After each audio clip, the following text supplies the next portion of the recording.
Dylan dwi, a dwi'n dod o Waun Fawr.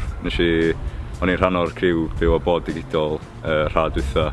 Nes i benderfynu ymgeisio am y swydd o'n i'n efo diddordeb yn yr cyfleon oedd ar gael. Be nath yn y sylwi oedd bod yna lot o bobl ifanc yn gadael yr ardal i chwilio am gyfleoedd a chwilio am gwaith yn llefydd eraill, llefydd tu allan i Wynedd. A pwrpas prosiect byw o bod digidol oedd i ddangos bod yna cyfleon o swyddi gwerthuchel yn y maes STEM, yn Parc Menai lawr lôn, rili.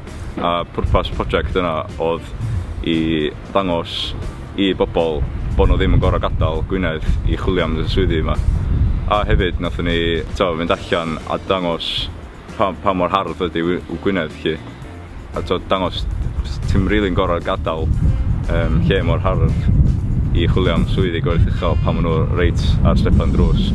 O'n i bersonol yn gweithio efo D&H, Financial Technologies. A oedd yn agor a llygad rili i rywun o'n i yn bersonol ddim yn meddwl bod y cyfleoedd yna. A i gael hynna o'n i'n meddwl bod yn brofiad werth chweil. So ni'n annog rhywun i ymgeisio am y swydd yma oherwydd nid yn unig mae'n swydd dros rha ti'n gael tal.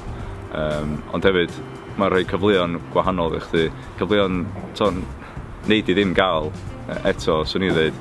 Ti'n cael cyfle i weithio efo busnes, fi yn bersonol busnes rhyngwladol. A hefyd gael mynd allan a neud gweithgareddau a dangos bobl bod chdi ddim yn gorfod gadael Gwynedd.